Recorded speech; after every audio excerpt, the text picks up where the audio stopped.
Welcome to the channel. Are you familiar with the story of the Philadelphia experiment, which became one of the most famous military legends of the 20th century? Philadelphia, 1943. A city drowned in the booming clang of factories and the anxious echoes of war news. America lives by war, and no one suspects that in one of the naval docks something is brewing, something that will change the very concept of reality. It all began so routinely. In the docks stood a ship, a brand new escort destroyer called Eldridge. Its steel hull gleamed under the sun, but deep in its holds a mystery was already hiding, one that was never meant to be revealed. None of the workers understood why this ship was surrounded by impenetrable security, why officers with strange insignias appeared and vanished without warning, why even the engineers whispered about some scientists from Princeton. They said the project was led by a man connected to Einstein himself. That it was all based on the unified field theory, the idea that electricity and gravity could be combined if you applied current of a special strength and frequency. But for what purpose? To make the ship invisible. So the enemy couldn't detect it, not by sight, not by radar. Officially, it looked like just another secret wartime project. But unofficially, it was the beginning of a nightmare that would go down in history as the Philadelphia experiment. Later, one of the witnesses, a sailor named Carl Allen, claimed that on that fateful day, he was standing on the deck of another ship nearby. His eyes saw what no one should ever have seen. He remembered how a strange vibration hung over the water, as if the air itself had turned dense like glass. How green flashes began to dance above the Eldridge, at first faint, then brighter, thicker, more alive.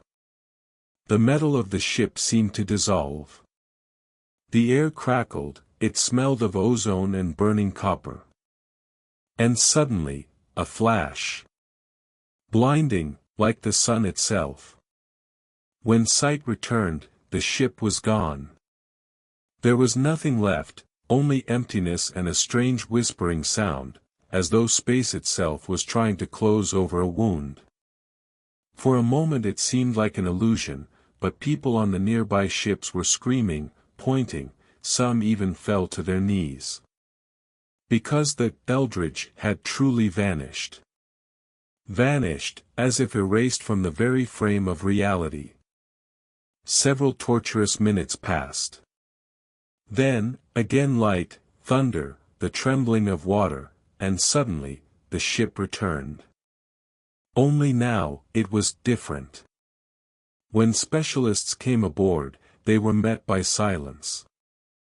An unnatural, heavy silence, thick, like the air after a storm. The bodies of some sailors lay motionless on the deck, eyes wide open. Others wandered aimlessly, muttering incoherently, as if they didn't understand where they were, but the most horrifying was inside the ship. In the engine room, several crew members had become fused with the steel hull. Their arms and legs literally melded into the metal, as if flesh and iron had become one. Some were still breathing, others, no longer. The screams coming from the lower compartments could never be forgotten. Witnesses said that some sailors simply froze. They stood motionless, as if time itself had stopped. And one of them, as was later claimed, walked through a wall, and vanished forever. The official investigation was immediately classified. Documents disappeared, participants were scattered to different bases, some declared mentally unstable. Reports destroyed, the entire operation, erased from history. But the rumors had already begun. They said the ship didn't just become invisible, it teleported. That it was seen hundreds of miles away, in the port of Norfolk, Virginia. For several minutes it appeared there before stunned witnesses, and then vanished again, returning to Philadelphia. How could that be possible? What happened in that instant when the electromagnetic fields closed around the Eldridge? Did the familiar laws of nature collapse? Carl Allen would later write letters, trying to warn the world. He would claim that the experiments continued. That some of the surviving sailors began to disappear in the middle of conversations, as if something was pulling them out of reality.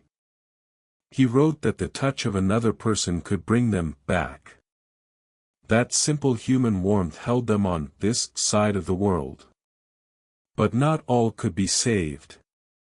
As the years passed, Allen became an outcast. He was called insane, a dreamer, a fraud. But in his eyes, there always lived a shadow of what he had seen. In his words, a trembling that no lie could mimic. More than 40 years passed before he dared to speak again. Old, sick, nearly penniless, he lived in isolation, far from people. But in August of 1986, a journalist named Jim Fraser came to see him, a man searching for truth in what the world had long dismissed as myth. And then, in the silence of his shabby home, Carl told everything. His voice trembled, but each word struck like electricity. He described how the Eldridge vanished, how it was pulled into another reality. How the space around the ship twisted, like water swirling down a drain. He said he heard screams, not human, muffled, coming from inside the metal. That flashes appeared out of nowhere, and the air around him shimmered like hot sand under the sun. He said it wasn't just disappearance. It was a crossing of worlds. Fraser listened without interrupting. Sometimes he caught himself afraid to even look at Allen. The man looked as though he lived in two dimensions at once. His eyes gleamed with a strange light, and when he fell silent, it seemed the room grew darker. On the wall hung a photograph, an old picture of sailors standing in front of a ship. "That's us, a day before the experiment," said Allen.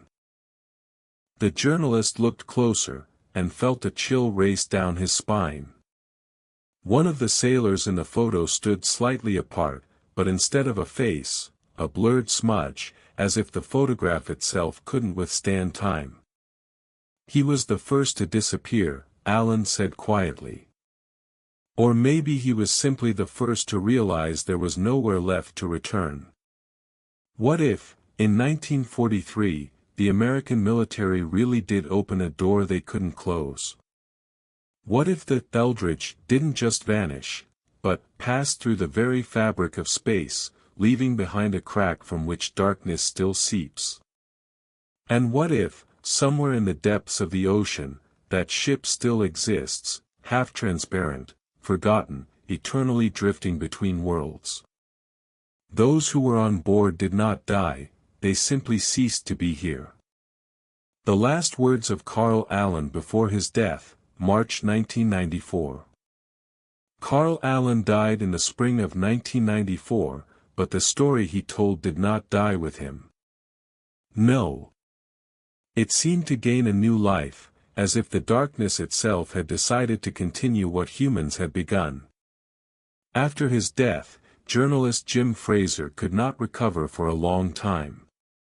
Something in the old man's eyes refused to let go, a gaze that seemed to see what does not exist. Fraser tried to forget. Tried to convince himself it was all the ramblings of an old sailor. But the further he tried to escape this story, the stronger it returned. Every night, he dreamed the same scenes: green mist, the crash of metal, screams tearing through space. Sometimes he would wake in cold sweat and hear the sound of the sea. Even though his apartment was hundreds of miles from the ocean.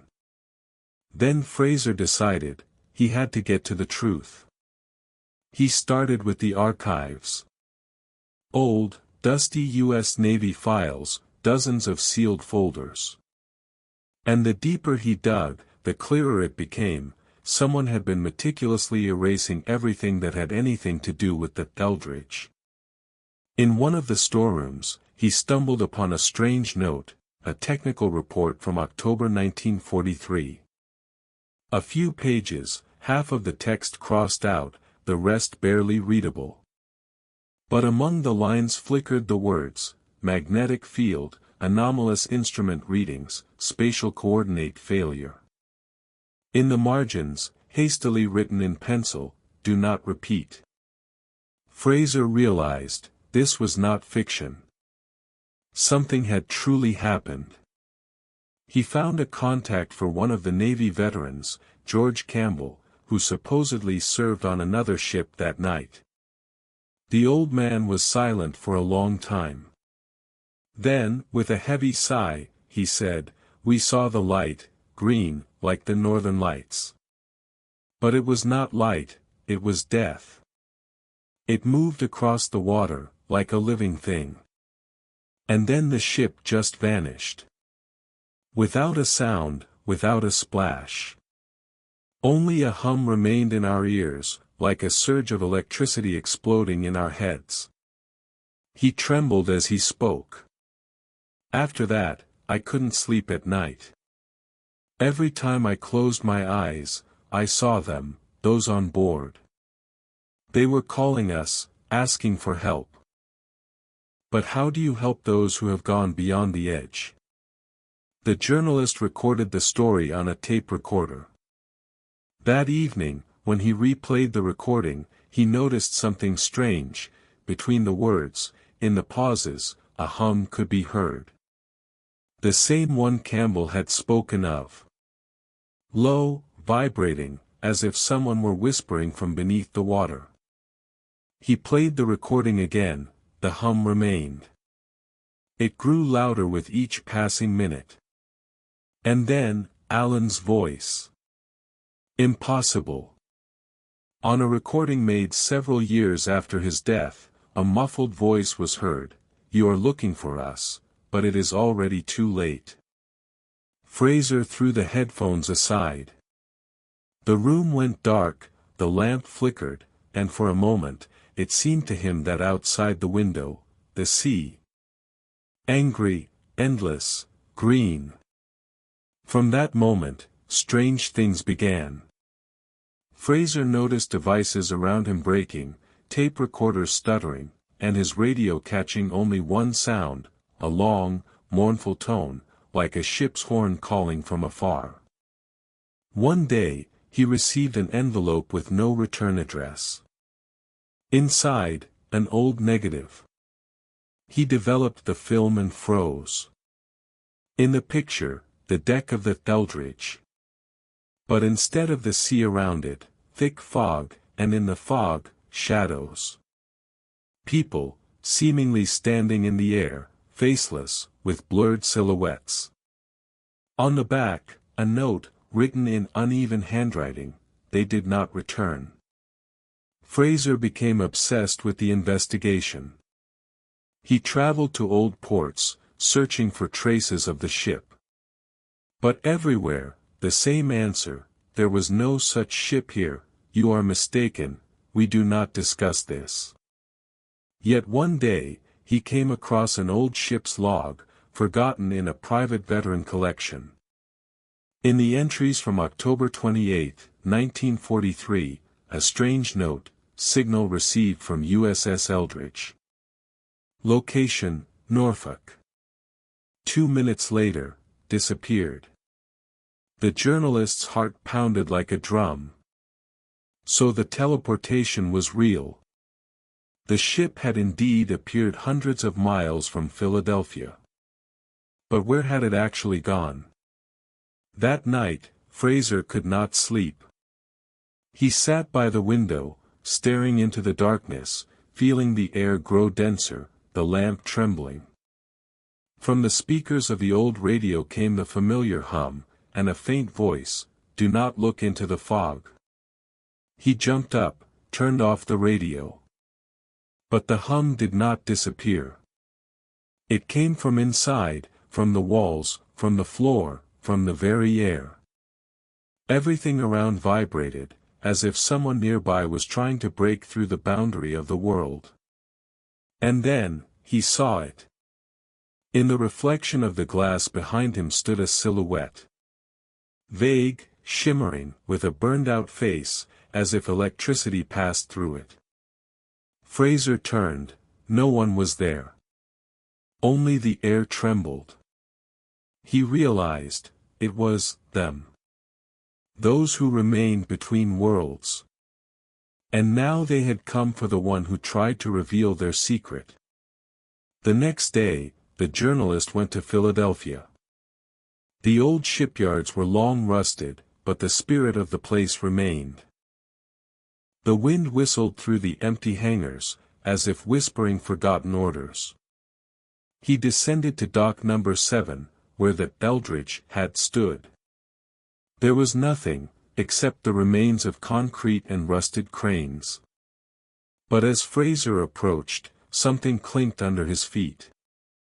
He bent down, a piece of metal, covered in salt, with a hull number stamped, DE 173.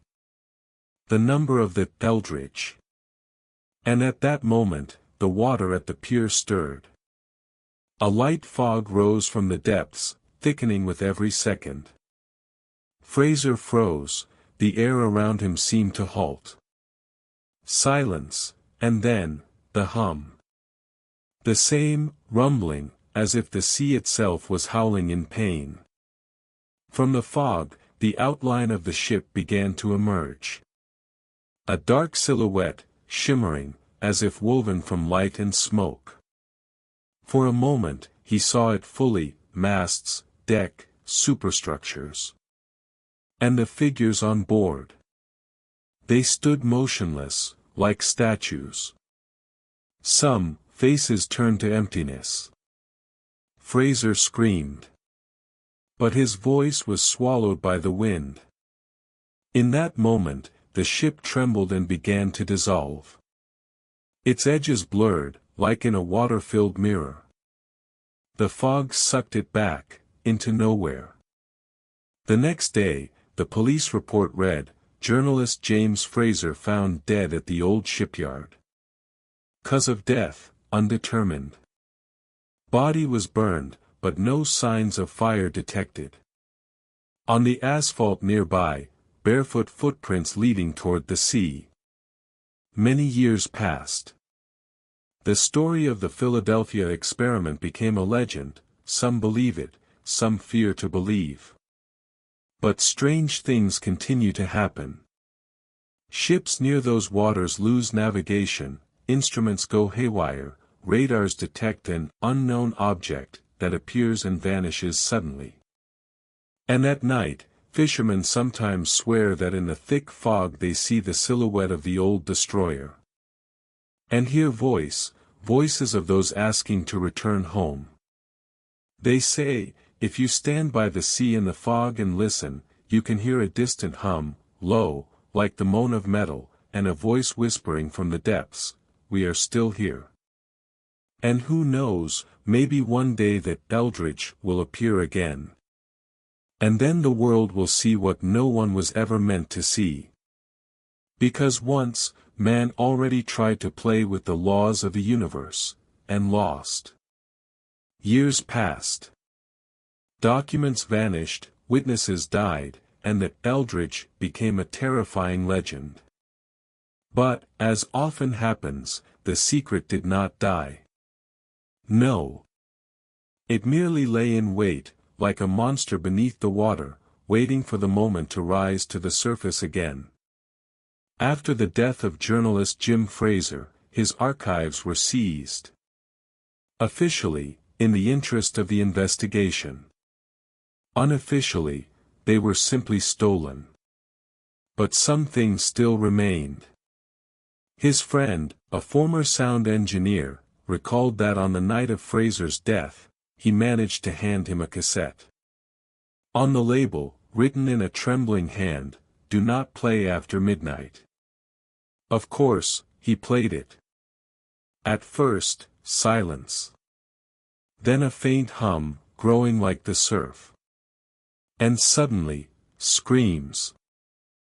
Screams of dozens of voices, overlapping one another. Among them, a clearly distinguishable whisper, "We are not there. We are not here. Help us." And then, a crack, as if the tape itself were tearing. And music. An old U.S. Navy march, distorted, as if someone had run it through hell. The engineer dropped the cassette. The lights went out. In the darkness, he saw a glimmer of green light crawling along the walls, like living mercury. And then he realized, this story had not ended. Years passed. In the 2000s, a group of independent researchers became interested once again in the story of the Eldridge. Among them was a young theoretical physicist, Amelia Clark. She studied electromagnetic field distortions and believed that the experiment was a real attempt to bend space. She found a clipping from an old report, Project Rainbow. A never declassified document linked to the Office of Naval Research. And there, familiar names. Among them, Franklin Reno, John von Neumann, and Albert Einstein. Clark was shocked.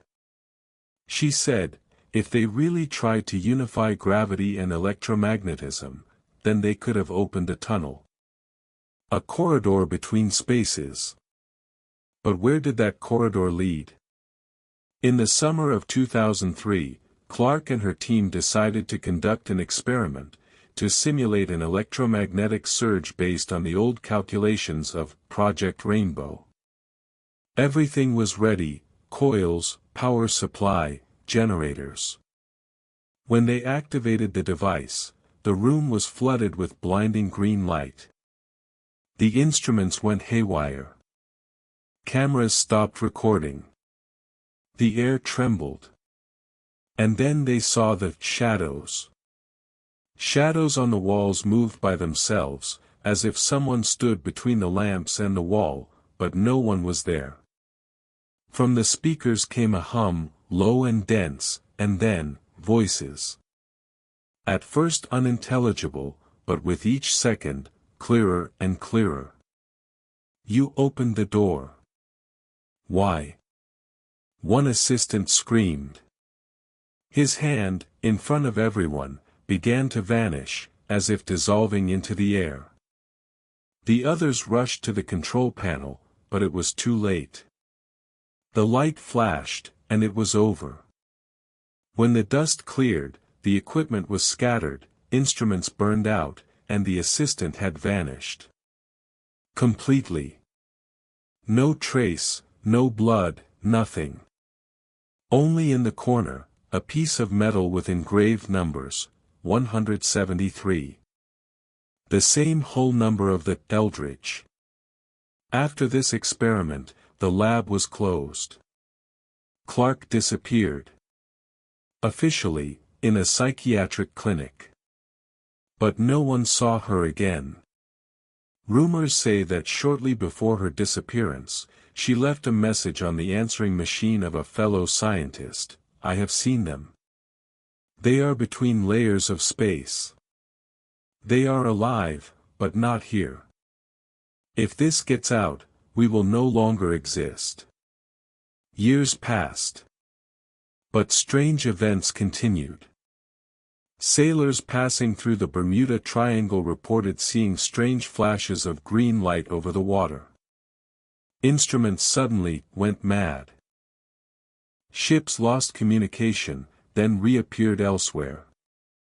And in 2013, when a regular fishing trawler was operating in the Gulf of Mexico, the crew recorded an anomaly. On the radar, a ship silhouette that should not exist. Old, looking like it was from the 1940s, but with a signature matching the USS Eldridge. They recorded video. In the footage, a flash, fog, figures on the deck. People in old uniforms. One of them raised a hand, as if waving. In the next moment, everything disappeared. When the recording was checked on shore, all the clocks aboard the vessel showed a time exactly 17 minutes behind. A small amount, but astonishing. During those 17 minutes, there was a brief disturbance in the Earth's magnetic field. Scientists then dismissed it, instrument error, coincidence. But those who saw the original video swore, it was no coincidence. In 2019, an anonymous post appeared online, an archive file labeled Montauk, Rainbow Continuum. It stated that the Philadelphia experiment had not been closed. It had merely been transferred to a new base, Montauk, Long Island. There, according to rumors, for decades experiments had been conducted with electromagnetic portals and time perception manipulation. And the most terrifying, some engineers working there claimed that sometimes at night they heard a siren. An old, ship's siren. And voices. Orders, fragments of phrases. And the sound of footsteps, as if someone invisible walked on deck. What if the Eldridge did not just become a ghost ship? What if it became a node between worlds? A gateway through which reality sometimes closes and sometimes tears open. Perhaps that is why people disappear without a trace, planes, ships, even entire crews. Maybe they all ended up on the other side, in that cold green light, where time does not flow, where sound and pain become one. Rumors persist that in the depths of American archives, a metal cylinder engraved with the name Eldridge is still kept. And anyone who tried to open it, died a strange death. All shared one detail: before dying, they complained of hearing a horn. And now, decades later, the Philadelphia experiment has become not just a myth, it has become a warning. A reminder that man should not break what he does not understand. Once, they turned on the generators to become invisible to the enemy, but they themselves became invisible to the world. And now, when you stand by the sea and the fog descends on the water, remember, perhaps at that very moment a ghost ship passes near you. An old destroyer, lost between realities. And if you suddenly hear a low, muffled hum, like the distant roar of turbines, run. Because it is not the wind. It is not the waves. It is him. USS Eldridge. Returning from the darkness.